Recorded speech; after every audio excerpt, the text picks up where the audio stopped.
Bom dia, meus queridos internautas. Caminhos de Sucesso começando hoje falando nada mais, nada menos do que com um repórter esportivo que, ao falar o nome dele, todo mundo já lembra de futebol. Mas lembra de Fórmula 1, mas lembra de boxe, mas lembra de basquetebol, lembra de tudo ligado a essa matéria, essa coisa bonita que é o esporte brasileiro e internacional.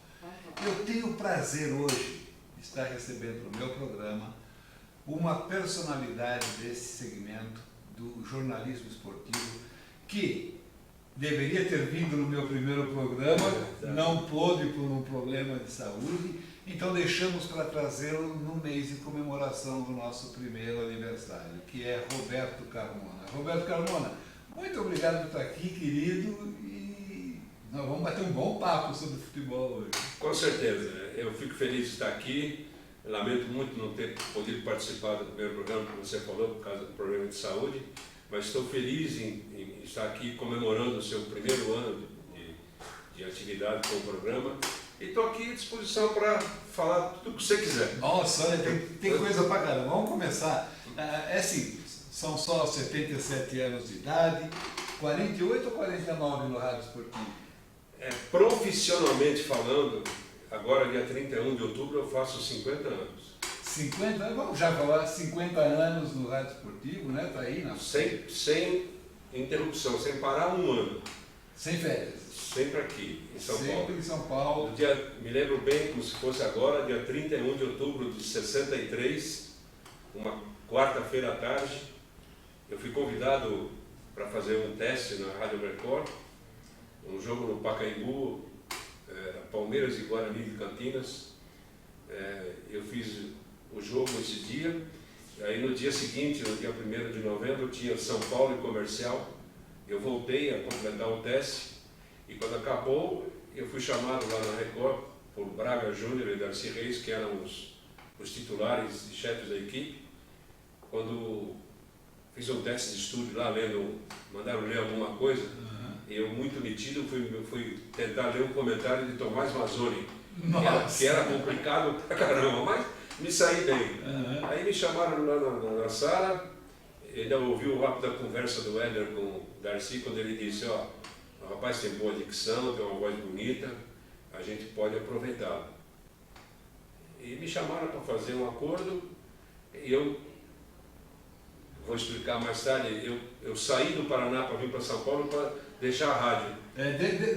Vamos contar essa história por partes, vamos organizar essa história. Você nasceu em que cidade e com que idade você foi para o Paraná? Eu nasci em Presidente Bernardes, na região de Presidente Prudente, no dia 27 de março de 1936. Quando eu nasci, nós morávamos no sítio do meu avô. Eu sou descendente de espanhóis, e meus avós vieram da Espanha no mesmo navio em 1920, para a região de Catanduva. Meus pais vieram meninos ainda, né? Lá em Catanduva eles se casaram e foram morar em Presidente Bernardes, no sítio que meu avô tinha comprado lá. E lá eu nasci e fiquei até os 4 anos de idade, quando meu pai resolveu voar sozinho, né? E resolveu ir para o norte do Paraná, para Arapongas, para tentar a sorte lá. E foi em Arapongas que tudo começou, lá que eu soube nessa sua história em Arapongas que você trabalhava em contabilidade, não é? Contabilidade, não é? Eu trabalhava no escritório de contabilidade, trabalhava também num banco, enfim, eu fazia de tudo lá, era secretário do clube principal da cidade, fui presidente do Grêmio Estudantil, mais tarde, né? Mas a sua primeira transmissão de um jogo de futebol foi com lata de tomate? Não. Ou foi essa brincadeira? Na verdade é o seguinte. Foi aí que você se descobriu repórter? Não. Eu sou radialista, eu sou repórter por acaso. Eu nunca imaginei isso, ser repórter, radialista, nem nada. Aconteceu que, com a gente, moleque, né, rapaz, eu gostava de jogar bola e tal.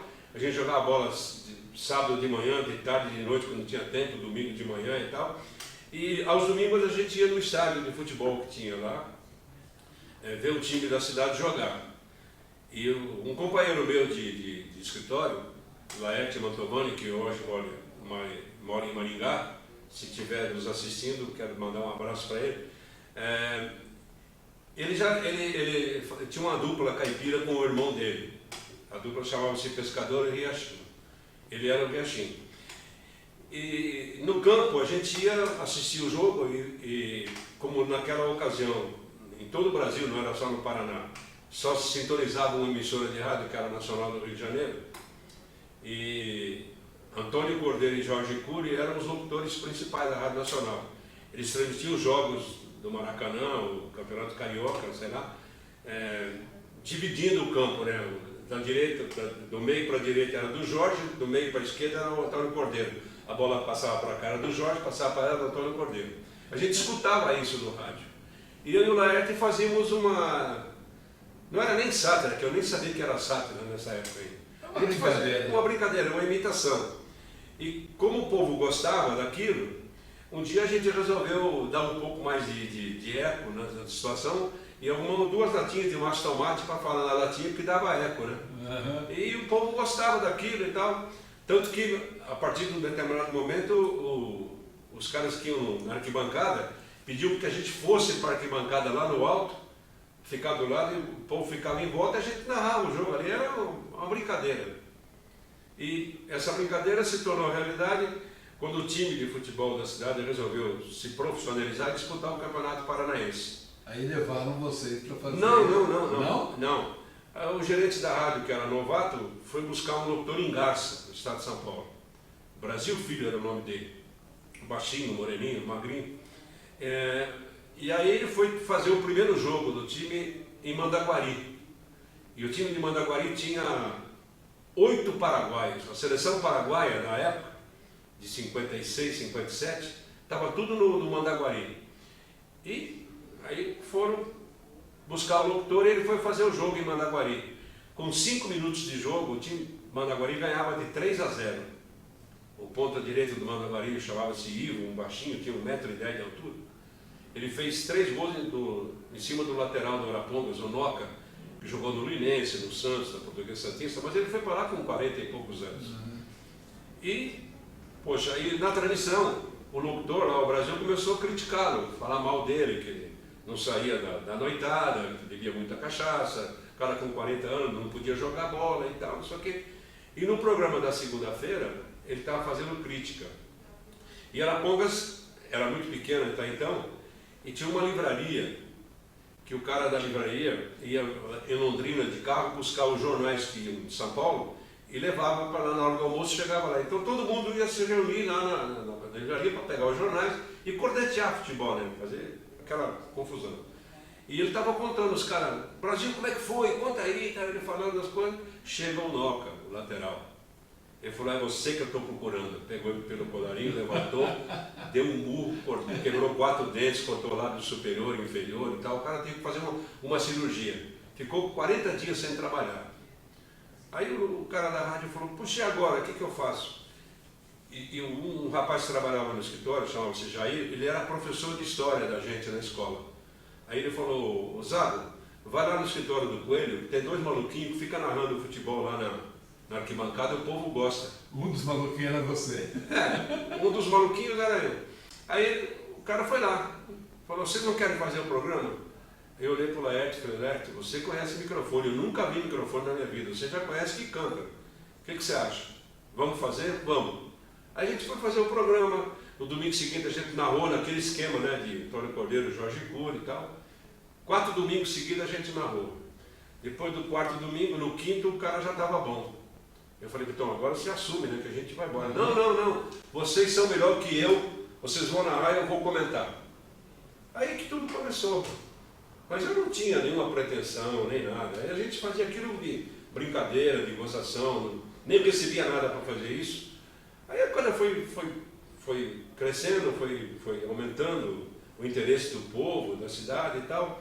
Inaugurou uma outra rádio lá, e essa nova rádio foi nos contratar, não, foi nos buscar para fazer futebol na rádio. E a gente foi. Mas a gente não ganhava nada. E assim começou a história. Em 57 você foi para a Rádio Cultura, né? A gente começou essa brincadeira na Rádio Arapongas. E a Rádio Cultura inaugurou nesse período e a gente foi fazendo a Rádio Cultura, futebol lá. E você teve uma época que você deixou o futebol, foi trabalhar numa outra empresa, Não, e isso depois você retornou. Quando aconteceu isso? Não, o negócio é o seguinte, é que lá no interior, naquela época, radialista era sinônimo de bandido, sabe? De mau caráter, Sério? que bebia, que não pagava, Uhum. aquelas coisas. Então, como eu já era casado e tal, as pessoas falavam, pô, radialista, você não pode mudar de profissão e tal.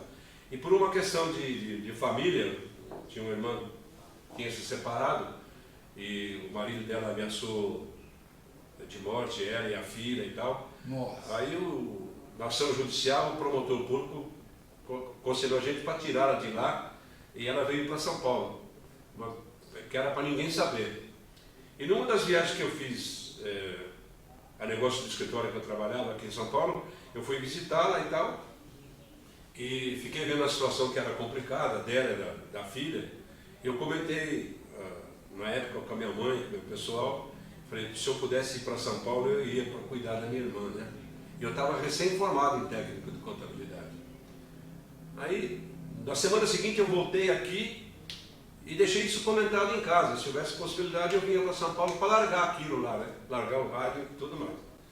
Aí vim para São Paulo, na segunda-feira estava lá minha tia, levantei, tomei café e tal, e comentei isso com ela, ela falou, vai na praça aí, compra um jornal, tem oferta de emprego para danar. Eu fui lá comprar jornal. Voltei, tomei outro cafezinho e fiquei olhando lá. Tem um lugar aqui na rua Turmalina. Ela falou, Turmalina é essa rua de trás aqui de casa. Uhum. Falei, poxa, eu vou lá. Aí me apresentei, tinha uma pessoa sendo entrevistada. Quando eu entrei, o cara perguntou, o cara que eu digo é o gerente da empresa lá, chamava-se, não sei se ele liga, hein? Joel. Aí perguntou de onde eu vinha, eu falei, eu vim do interior, vim do Paraná e tal. Aí ele falou, quando eu falei do Paraná, ele olhou para mim e falou, não vai me dizer que é de Arapongas. Por acaso eu sou de Arapongas.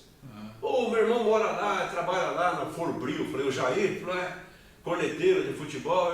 Aquela conversa, ele falou, você não vai entrevistar mais ninguém. Chega, o emprego é teu e acabou. Em meia hora eu resolvi a questão do emprego.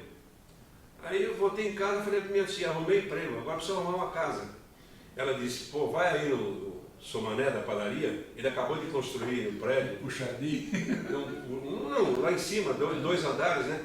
Tinha 2 apartamentos por andar. Eu fui lá falar com ele, olhei o apartamento, me servia e tal. Eu vou ficar com o apartamento. Ele falou, pois não. Então aqui a questão aqui é o seguinte, tu me das 6 meses de adiantado ou um bom fiador aí? Eu falei, 6 meses de adiantado não posso porque eu estou vindo do Paraná para cá para trabalhar, eu não tenho condição. Agora um fiador eu posso lhe indicar. E quem é o seu fiador? Deu o nome do meu tio, né, irmão da minha mãe. Antônio Fernandes, o Tuninho da congregação mariana. Eu falei, é ele mesmo. Então parei, falei, é meu tio, é irmão da minha mãe. Até não precisa de fiador, toma cachaça, entra quando tu quiser e tal. Ou seja, gente, naquela meia hora, época era gostoso. Meia hora eu arrumei emprego, arrumei casa para morar e tudo. Eu voltei para o Paraná, pedi uma semana de prazo, né, para resolver meus problemas, para largar a rádio e vir para São Paulo trabalhar na minha atividade, que era técnico de contabilidade. E o emprego que eu arrumei era um senhor, já tinha mais de 70 anos, que trabalhava na empresa e estava se aposentando. E a empresa queria uma pessoa para substituí-lo. E eu seria o substituto dele. Agora eu tenho uma pergunta, como voltou o futebol para a tua vida? Então, aí eu já tinha 2 meses de atividade lá na empresa. Porque a gente quase perdeu o melhor repórter esportivo por causa da contabilidade, né? 2 meses não, 1 mês de atividade. Aí um sábado à tarde, o seu Mário, que era um alfaiate que morava lá do meu tio, também lá na região de Presidente Bernardes, ele era pai do Tarcísio, quarto zagueiro que jogou no Palmeiras, ele jogava na Prudentina na ocasião. Aí ele me chamou e falou, Carmona, vamos na Rua Javari ver a Prudentina com o Juventus hoje à tarde? Eu falei, vamos. Aí eu passei a mão no meu filho, que tinha 5 anos, e fui com ele na Rua Javari ver o jogo. No intervalo, meu filho queria ir ao banheiro, eu levei no banheiro, E encontrei saindo do banheiro o Joseval Peixoto, que hoje é brilhante advogado, criminalista, jornalista de primeira qualidade, e que trabalha na Jovem Pan, exatamente. Para quem não sabe, o Joseval morou em Arapongas também. E no tempo da gente criança, de pé descalço, ia na escola juntos e tal, fazendo primário. Aí ele falou, pô, estou te procurando que nem agulha no palheiro e tal. O Toscano esteve aqui, disse que você está morando em São Paulo, a gente saiu da Bandeirantes, estamos na Record, formando uma equipe nova, e o Luiz Augusto Maltoni, saudoso Maltoni, na última hora fez forfé, não quer ir e tal, precisamos de um repórter. Você não quer lá fazer um teste? Foi quando eu fui fazer esses 2 testes. E acabei, quando acabou, na conversa com o Jorge, com o Braga e com o Darcy, foi engraçado, que eu falei para ele, bom, ótimo, assim, é bom que eu estou no emprego novo e aluguei uma casa, trabalhar no fim de semana, vai ser legal que eu arrumo um dinheiro para pagar o aluguel, pelo menos, e tal. Ele falou, mas nós queremos você para trabalhar aqui tempo integral. Eu falei, mas puxa, agora que eu acabei de me formar e tal. Ele virou para mim, quanto você vai ganhar nesse emprego aí? Eu estava em experiência ainda. Aí era 4.100 cruzeiro, sei lá, qualquer coisa assim. Aí eu falei, eu vou ganhar 15 mil. Ele falou, quanto? Eu pensei comigo, fiz besteira. Fiz besteira. Eu falei, 15 mil. Ele falou, o salário inicial aqui é de 100 mil. Você vai fazer 90 dias de experiência. Se você aprovar, você faz um contrato e passa para 150. Eu falei, bom, você quase caiu da cadeira. Dentro dessa loucura, e o pior é que eu tinha falado para minha esposa e para minha irmã que eu não tinha, que eu vinha para cá para parar com o rádio, né? Como é que eu vou chegar em casa agora e vou explicar que eu vou voltar para o rádio? Mas, pô, diante do salário, né, não tinha como. Tinha que explicar. Tinha que explicar. E foi assim que tudo começou profissionalmente. E em 67 você começou a trabalhar com o Pedro Luiz, né? Aí, trabalhei lá de novembro de 63 até março de 67, quando o Pedro Luiz saiu da Tupi Difusora e formou uma equipe na Rádio Gazeta, chamava Equipe Disparada. Ele me convidou, eu fui trabalhar com ele. Depois de um certo período, depois de um ano de trabalho, ou 6 meses de trabalho, ele achou que a dupla era muito fraca. A dupla de repórter era composta pelo Ciro José, que hoje é executivo da Globo, né? E eu. Mas o Ciro era meio folgadão, não gostava muito do trampo, né? Aí o Pedro me chamou e falou, eu queria trocar a dupla. Eu acho que o Ciro José não te acompanha. Eu quero que você indique um outro repórter para trabalhar com você. Eu falei, Pedro, quem sou eu? Não me joga essa bomba nas costas, né? Ele falou, você conhece o Juarez Soares? Eu falei, conheço. Você gosta dele? Eu falei, adoro. Então vai chamá-lo que ele vai ser teu novo parceiro. E me encarregou de buscar o Juarez. E aí eu formei com o Juarez, segundo o Pedro dizia, a melhor dupla de repórter do rádio de São Paulo. E o Juarez Soares, que hoje está de novo comigo, trabalhando na Transamérica, né? Exatamente. Vocês devem ter histórias e histórias para contar. Um dia eu vou ter um papo com você, vamos sair um pouquinho da ordem cronológica, porque essa história eu acho bacana. Da época que você estava fazendo cobertura de clubes, né? Você um dia comentou, esse dia nós estávamos na Argentina, eu estava fazendo a cobertura de um jogo na Argentina, ficou hospedado lá em casa com a esposa, né? Eu fui fazer um frango a passarinho, queimei o frango, até hoje ela me fala desse frango a passarinho queimado, né? Então, e você estava comentando para acalmar aquele momento do frango a passarinho queimado, sobre a história do Filpo Nunes ensinando o pessoal a cobrar pena. Como foi isso? Na atividade, engraçado isso aí. O primeiro fato com o Filpo Nunes que eu participei, e o Lucas Neto é testemunha, está vivo aí, quando o Palmeiras perdeu para a Ferroviária da Araraquara, o Comercial de Ribeirão Preto, que o time foi rebaixado aquele ano, o Palmeiras perdeu no Parque Antártica de 3-2 e mandaram o técnico embora. O técnico era o Valdemar Carabina. E contrataram o Filpo Nunes pela primeira vez. Aí o Filpo assumiu e tal, falou que ia ganhar. O primeiro jogo do Palmeiras era na Vila Belmiro contra o Santos. de Pelé, Coutinho, Zito, Dorval, Mengal, era aquele timaço do Santos. E ele disse, não, vamos saganar pelas puntas, ele dizia. Escalou o time, na hora que ele foi fazer o treino, o titular do Palmeiras do gol era o Chicão. Ele falou, doutor, estou com uma dor aqui no ombro, tá, luxação, acho que não vai dar para jogar. Aí ele chamou o Neuri, que era o reserva eventual. O Neuri foi treinar no coletivo, ele foi chutar um tiro de meta, botou a mão na coxa, falou, pô, decidi, não dá para jogar. Sobrou para o Leão, que era um menino ainda, tinha recém-chegado de Ribeirão Preto. Aí ele botou o Leão para jogar. O Leão na Vila pegou tudo, até pensamento aquele dia, não passava nada. E o Palmeiras ganhou de 1-0, gol do Ademar, Pantera. Aí no dia, na quarta-feira seguinte, o Palmeiras jogava no Parque Antártica contra uma babinha aí e tal, jogo fácil. Acabou o treino, terça-feira à tarde, eu estou lá com o Lucas fazendo matéria. Eu ainda era foca, inexperiente de tudo, né? Não tenho experiência. Um gravadorzinho que eu tinha lá, Philips e tal, o Leão está descendo, todo sujo, né, de barro, estava treinando. E eu perguntei para o Filipe, então, seu Filipe, como é que joga o Palmeiras amanhã? Ele vai jogar com Ticão, Neurico, Baldock. Aí o Leão está descendo, fez um gesto, pediu para parar, eu parei a gravação e tal. Ele falou para mim, como é que o senhor falou aí? Eu ouvi direito o que o senhor falou? Quem que vai jogar no gol? Eu falei, Ticão falou, não. Esse jogo jogo eu. Depois desse jogo você pode me tirar, fazer o que você quiser. Mas nesse jogo eu. Aí aquela confusão, os caras entraram com o vestiário, xingando, falando palavrão, dando tapa no armário, os armários de aço e tal. Até chegar o Jimenez Lopes, que era o diretor de futebol, para apaziguar. Logo depois sai o Filpo do vestiário e fala assim, eu falei aquilo para ver a reação do menino, vai jogar Leão. E nunca mais saiu do time o Leão, né? E a outra do Filpo foi na segunda passagem dele, o time já era conhecido como academia.